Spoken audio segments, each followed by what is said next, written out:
बड़ी खबर आ रही है भारत के मून मिशन चंद्रयान 3 से जुड़ी। भारत की स्पेस एजेंसी इसरो के मुताबिक चंद्रयान 3 का संपर्क 2019 में भेजे गए अंतरिक्ष यान चंद्रयान 2 के ऑर्बिटर से हो गया, जिसे बहुत बड़ी कामयाबी बताया जा रहा है, क्योंकि पिछले 4 साल से चंद्रयान 2 का यह ऑर्बिटर चांद के चक्कर लगा रहा था। इसरो की तरफ से दी गई जानकारी के मुताबिक जैसे ही लैंडर विक्रम से चंद्रयान 2 के ऑर्बिटर का संपर्क हुआ, उसने उसका स्वागत किया।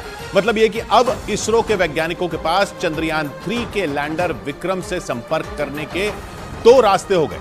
न सिर्फ लैंडर विक्रम ने ऑर्बिटर का स्वागत किया, बल्कि ऑर्बिटर ने भी लैंडर से जुड़ने के संकेत दिए। चंद्रयान 2 का यह ऑर्बिटर पिछले करीब 4 साल से चांद की कक्षा में घूम रहा है, और अब जब चंद्रयान 3 उसके करीब पहुंचा तो दोनों के बीच सफलतापूर्वक संपर्क स्थापित हो गया।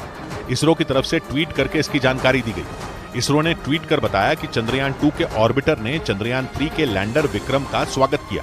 वैज्ञानिकों ने बताया कि दोनों के बीच 2 वे कम्युनिकेशन हुआ, जिसका मतलब यह कि अब वैज्ञानिकों के पास चंद्रयान 3 के लैंडर मॉड्यूल यानी विक्रम से संपर्क करने के 2 रास्ते हो गए। ऑर्बिटर एक ऐसी मशीन है जो किसी भी ग्रह के ऑर्बिट यानी कक्षा में रहकर उस ग्रह के बारे में जानकारियां जुटाती है। चंद्रयान 2 के ऑर्बिटर को वैज्ञानिकों ने 1 साल तक के लिए डिजाइन किया था, लेकिन चंद्रयान 2 मिशन के नाकाम होने के बाद इसमें बचे ईंधन से वो 2026 तक काम कर सकता है।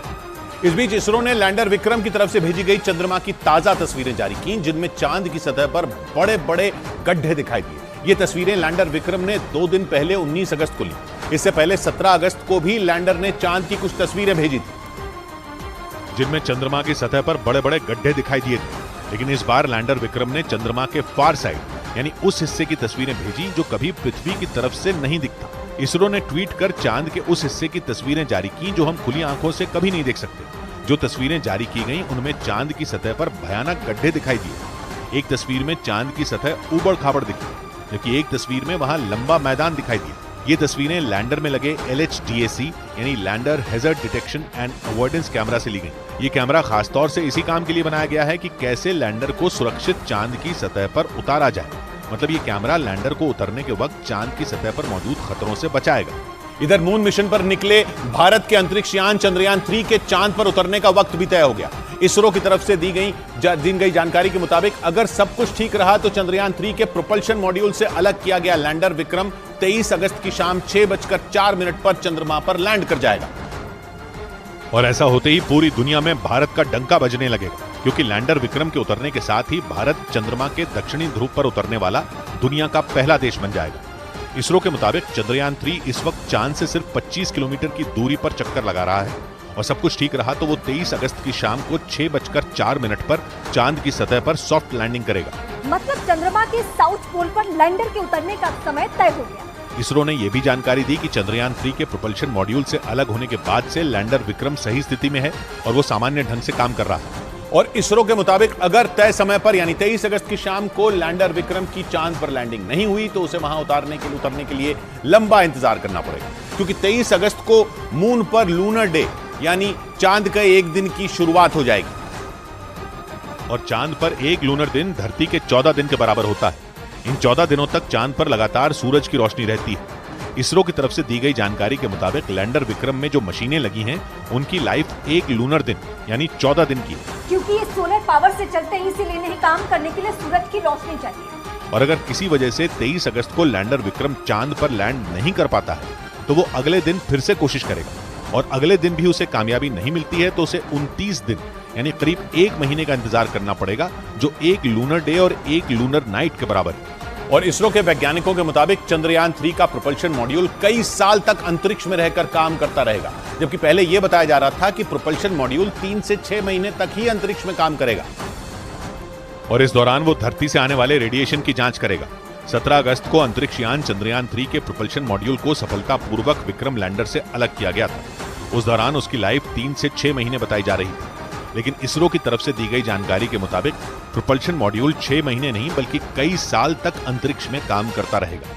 इसरो के मुताबिक 14 जुलाई को चंद्रयान 3 की लॉन्चिंग के दौरान प्रोपल्शन मॉड्यूल में करीब 1700 किलो ईंधन था।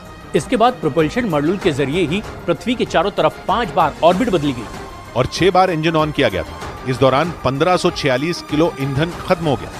मतलब प्रोपल्शन मॉड्यूल में करीब 150 किलो ईंधन बचा है और इसरो के वैज्ञानिकों ने दावा किया कि बचे हुए ईंधन से वो कई साल तक अंतरिक्ष में रहकर काम कर सकेगा। हालांकि अभी पूरी दुनिया की नजर चंद्रमा की सतह पर चंद्रयान 3 की सॉफ्ट लैंडिंग पर है, लेकिन इस मिशन की असली कामयाबी रोवर प्रज्ञान पर टिकी है। यह रोवर अभी लैंडर विक्रम के अंदर है, जो करीब 25 किलोमीटर की दूरी पर चंद्रमा का चक्कर लगा रहा है। और ये रोवर एक्शन में तभी आएगा जब लैंडर विक्रम की चंद्रमा पर कामयाब लैंडिंग हो चुकी होगी। और जैसे ही चंद्रमा की सतह पर लैंडर विक्रम उतरेगा, उससे 6 पहियों वाला रोवर प्रज्ञान बाहर निकलेगा। प्रज्ञान का वजन केवल 26 किलो है। जैसे ही प्रज्ञान के कदम चंद्रमा पर पड़ेंगे, इसरो के वैज्ञानिक नया इतिहास रचने में कामयाब हो जाएंगे। प्रज्ञान में एक सोलर पैनल लगा हुआ है जो 50 वॉट तक बिजली बना सकता है। मतलब ये कि अपना काम करने के लिए जरूरी बिजली भी प्रज्ञान खुद ही बनाएगा। फिर इसमें लगे नेविगेशनल कैमरे और सेंसर काम करना शुरू कर देंगे, जिनके जरिए हर छोटी से छोटी तस्वीर और जानकारी सीधा इसरो को मिलेगी। प्रज्ञान को इस मिशन का चीफ ऑफ कम्युनिकेशंस भी कहा जाता है। और यही वो डेटा होगा जो चांद के दक्षिणी ध्रुव से जुड़े रहस्यों को सुलझाएगा। चंद्रयान 3 मिशन की कामयाबी पूरी तरह रोवर प्रज्ञान के 14 दिनों के काम पर निर्भर होगी। और इसीलिए इसरो ने रोवर प्रज्ञान को बेहद आधुनिक बनाया है। रोवर प्रज्ञान में ऐसी तकनीक है कि वो केवल तस्वीरें खींचने वाला कोई कैमरा पर्सन नहीं है, बल्कि खुद रिसर्च करने वाला एक वैज्ञानिक भी है। लैंडर विक्रम से आधा किलोमीटर के दायरे में रोवर चंद्रमा की सतह पर घूमता रहेगा और रिसर्च करता रहेगा। केवल पानी ही नहीं, बल्कि चांद की सतह पर मौजूद दुर्लभ खनिजों को भी वो ढूंढेगा। वो चंद्रमा की सतह पर भारत की राष्ट्रीय पहचान भी छोड़ेगा, मसलन तिरंगे झंडे का निशान और इसरो का लोगो, जो चांद पर हमेशा के लिए भारत के वैज्ञानिकों की कामयाबी की छाप बन जाएंगे। चांद पर एक दिन पृथ्वी के 14 दिनों के बराबर होता है। रोवर की रिसर्च भी चांद की सतह पर पृथ्वी के 14 दिनों तक ही चलेगी। लेकिन इसरो की सबसे बड़ी चुनौती चांद के दक्षिणी ध्रुव पर अंतरिक्ष यान को सॉफ्ट तरीके से उतारना है, क्योंकि चंद्रमा का दक्षिणी ध्रुव मुश्किलों और रहस्यों से भरा है, जिससे पूरी दुनिया अनजान है। चांद के इस हिस्से पर कोई नहीं पहुंच सका है। लेकिन भारत का चंद्रयान 3 चांद के दक्षिणी ध्रुव पर लैंड करके चांद की जमीन पर इतिहास रचने वाला है। भारत का अंतरिक्ष यान चंद्रयान 3 चांद पर जिस जगह पर उतरेगा, वहां आज तक दुनिया का कोई भी देश नहीं पहुंच पाया है। क्योंकि चांद का दक्षिणी ध्रुव वो हिस्सा है जहां पर कई उबड़ खाबड़ और जोखिम भरे इलाके भी हैं। एक रिपोर्ट के मुताबिक वहां इतनी बड़ी खाइयां हैं जिनमें हिमालय भी समा जाए। इसके अलावा वहां चांद की दूसरी जगह के मुकाबले अंधेरा ज्यादा है, जिससे वहां किसी भी अंतरिक्ष यान को उतरने में दिक्कत होती है। यही नहीं, रात के वक्त वहां का तापमान -230 डिग्री तक गिर जाता है, जिस वजह से ये चांद के दुर्लभ इलाकों में एक है। हालांकि वैज्ञानिकों के मुताबिक चांद के दक्षिणी ध्रुव पर पानी मिलने की संभावना सबसे ज्यादा है। और इसरो के मुताबिक मून मिशन की सबसे बड़ी चुनौती लैंडर की डी बूस्टिंग को सफलतापूर्वक पूरा कर लेना है। मतलब लैंडर विक्रम चांद पर उतरने के लिए पूरी तरह तैयार होगा। डी बूस्टिंग वो प्रक्रिया है जिसके जरिए अंतरिक्ष यान की रफ्तार कम की जाती है, ताकि लैंडर क्रैश न हो और वो सुरक्षित तरीके से चंद्रमा की सतह पर उतर सके।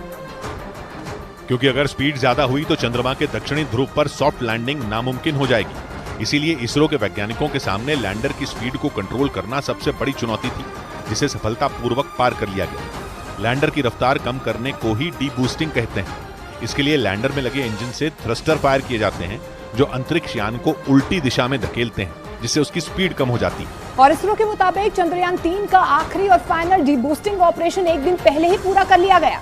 इस ऑपरेशन के बाद लैंडर की चंद्रमा से न्यूनतम दूरी 25 किलोमीटर और अधिकतम दूरी 134 किलोमीटर है गई। इसरो ने जानकारी दी कि अब लैंडर की आंतरिक जांच होगी और जब तक चांद पर सूरज नहीं निकलेगा तब तक लैंडर को उतरने के लिए इंतजार करना पड़ेगा। और चंद्रयान 3 से पहले 22 जुलाई 2019 को इसरो ने मून मिशन चंद्रयान 2 लॉन्च किया था, जो सॉफ्टवेयर में गड़बड़ी की वजह से सितंबर 2019 में फेल हो गया था। चंद्रयान 2 का मकसद चंद्रमा पर ऑर्बिटर, लैंडर और रोवर को भेजना था। और सब कुछ ठीक भी चल रहा था, लेकिन आखिरी वक्त में लैंडर के क्रैश होने की वजह से चंद्रयान 2 मिशन फेल हो गया था।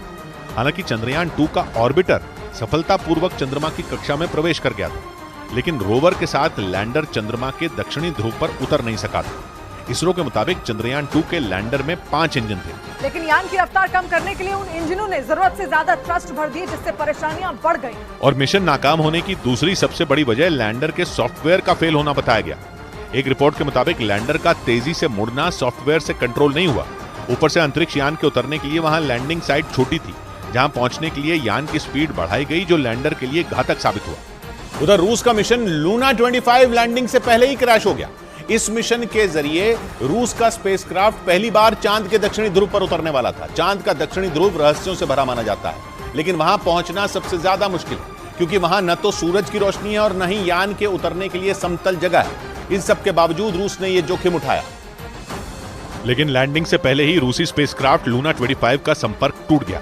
रूस की स्पेस एजेंसी के मुताबिक लैंडिंग से पहले ऑर्बिट बदलते वक्त अचानक लूना 25 ने ठीक ढंग से काम करना बंद कर दिया, जिससे वो कंट्रोल से बाहर होने लगा और फिर कुछ ही देर बाद वो क्रैश हो गई। रूस के मीडिया के मुताबिक अंतरिक्ष वैज्ञानिक लूना 25 में हुई गड़बड़ी का समय से पता लगा पाने में कामयाब नहीं हो सके और आखिरकार उनका मिशन फेल हो गया। इस मिशन के लिए रूस ने बड़ी तैयारी की थी। उसने 1976 के बाद पहली बार अपना स्पेसक्राफ्ट चांद के लिए रवाना किया था और रूस का लूना 25 अपने साथ एक लैंडर भी लेकर गया था, जो चांद पर सॉफ्ट लैंडिंग मतलब सुरक्षित तरीके से उतरने के बाद वहां 1 साल तक अपने मिशन को अंजाम देने वाला था। इस दौरान रूस की स्पेस एजेंसी वहां पानी की खोज समेत कई दूसरी रिसर्च भी करने वाली थी, लेकिन ऐसा हो नहीं पाया और 11 अगस्त को लॉन्च हुआ रूस का मून मिशन नाकाम हो गया।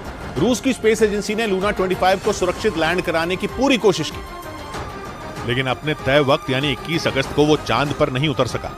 इस नाकामी के पीछे कई कारण रहे। रूस की स्पेस एजेंसी के मुताबिक लूना 25 को चांद की कक्षा में दाखिल कराने की कोशिश की गई ताकि वो चांद के दक्षिणी ध्रुव की सतह के करीब पहुंच सके। इसके बाद लूना 25 की रफ्तार कम करने की कोशिश शुरू की गई, जिसे डीबूस्टिंग कहते हैं। इस प्रक्रिया के लिए थ्रस्टर फायर किए गए, जो अंतरिक्ष यान को उल्टी दिशा में धकेलते हैं, जिससे उसकी रफ्तार कम हो जाती है।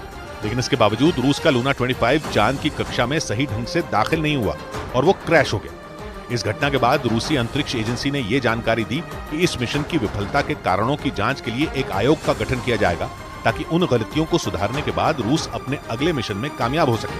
क्योंकि इस मिशन की नाकामी से रूस को भारी नुकसान उठाना पड़ा। चांद के दक्षिणी ध्रुव पर भारत से पहले अपने स्पेसक्राफ्ट को भेजने के लिए रूस की सरकार ने बहुत बड़ी रकम खर्च की थी, लेकिन चांद के दक्षिणी ध्रुव पर पहली बार पहुंचने का रूस का सपना पूरा नहीं हो सका। हालांकि वहां पहुंचना सबसे ज्यादा मुश्किल है, क्योंकि वहां न तो रोशनी है और न ही उतरने के लिए समतल जगह। लेकिन इसके बावजूद रूस ने अपना लूना 25 मिशन रवाना किया, जो नाकाम हो गया। इसके साथ ही उसे मून मिशन से भारी नुकसान भी उठाना पड़ा। ब्रिटेन की मीडिया के मुताबिक रूस के लूना 25 मिशन का बजट $200 मिलियन यानी भारतीय रुपयों में 1600 करोड़ से भी ज्यादा था। लेकिन इस मिशन के फेल होने से रूस के हाथ कुछ भी नहीं लग सका। दावा है कि रूस ने चांद के दक्षिणी ध्रुव पर सबसे पहले पहुंचने के लिए ही इतना पैसा खर्च किया था, क्योंकि माना जाता है कि चांद के दक्षिणी ध्रुव पर बर्फ के रूप में पानी मौजूद हो सकता है। यह दावा अमेरिका की स्पेस एजेंसी नासा भी 2018 में कर चुकी है। इस बीच अंतरिक्ष विशेषज्ञों का दावा है कि यूक्रेन जंग की वजह से रूस का मून मिशन लूना 25 फेल हो गया। दावा किया गया कि यूरोप के देशों ने ही पुतिन के सपने को चकनाचूर कर दिया, क्योंकि यूक्रेन जंग की वजह से पुतिन ने यूरोप के कई देशों को अपना दुश्मन बना लिया। अंतरिक्ष विशेषज्ञों के मुताबिक इसीलिए यूरोप की स्पेस एजेंसी ने रूस के मून मिशन के रवाना होने से पहले उसमें ऐसी गड़बड़ी कर दी, जो बाद में इस मिशन की नाकामी की सबसे बड़ी वजह बन गई। यूरोपियन स्पेस एजेंसी का इसके अंदर एक इंस्ट्रूमेंट था, उन्होंने वो निकाल लिया क्योंकि यूक्रेन वॉर शुरू हो गया। इस बीच ब्रिटेन के मीडिया ने दावा किया कि रूस के राष्ट्रपति पुतिन को इस तकनीकी खामी की जानकारी पहले से थी, लेकिन इसके बावजूद उन्होंने लूना 25 को भेजने का जोखिम उठाया। दावा है कि रूसी स्पेस एजेंसी के वैज्ञानिकों ने पहले ही बता दिया था कि इस अभियान के सफल होने की संभावना सिर्फ 70% ही है। यही नहीं, ब्रिटेन के मीडिया के मुताबिक पुतिन ये चाहते थे कि उनका मिशन भारत के चंद्रयान 3 से पहले पूरा हो जाए। इसीलिए उन्होंने तमाम खतरों को जानते हुए भी लूना 25 को हरी झंडी दे दी थी। लेकिन बीते 4 साल में 4 देशों ने चांद की सतह पर अपने स्पेसक्राफ्ट को उतारने की कोशिश की, लेकिन उन्हें कामयाबी नहीं मिली, जिसका मतलब यह कि चांद की सतह पर किसी भी स्पेसक्राफ्ट की सॉफ्ट लैंडिंग कराना वैज्ञानिकों के लिए काफी कठिन होता है, क्योंकि उसकी उबड़-खाबड़ सतह पर स्पेसक्राफ्ट को उतारने में वैज्ञानिकों को कई तरह की चुनौतियों का सामना करना पड़ता है।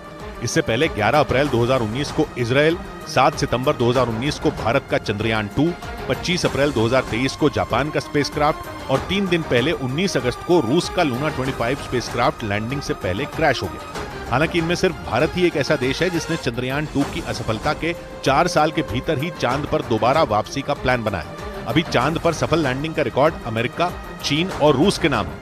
लेकिन चंद्रयान 3 चांद की सतह पर सॉफ्ट लैंडिंग में कामयाब रहा तो भारत चांद पर पहुंचने वाला चौथा देश बन जाएगा और चांद के दक्षिणी ध्रुव पर पहुंचने वाला दुनिया का पहला देश होगा। इधर भारत के मिशन चंद्रयान की सफलता के लिए बिहार के जमुई में हवन किया गया। सैकड़ों की संख्या में लोगों ने मंदिर में चंद्रयान 3 की कामयाबी के लिए भगवान से प्रार्थना की और मंत्रोच्चार के बीच हवन कुंड में आहुति देते नजर आए। जमुई जिले के नवडीहा गांव के लोगों ने 3 दिन पहले ये हवन पूजन शुरू किया था, जो 23 अगस्त यानी चंद्रयान 3 के चांद की सतह पर उतरने तक चलेगा। सभी लोग मिल के आज हवन किए हैं। चंद्रयान 3 के सफल लैंडिंग के लिए हम लोग ईश्वर से प्रार्थना किए हैं। गांव के लोगों ने बताया कि पिछली बार 2019 में जब चंद्रयान 2 चांद की सतह पर उतरने में सफल नहीं हो पाया था तो उन्हें काफी दुख हुआ। इसके बाद इस बार जब चंद्रयान 3 फिर से चांद की तरफ भेजा गया तो गांव के सभी लोगों ने भगवान से उसकी सुरक्षित लैंडिंग के लिए इस हवन का आयोजन किया।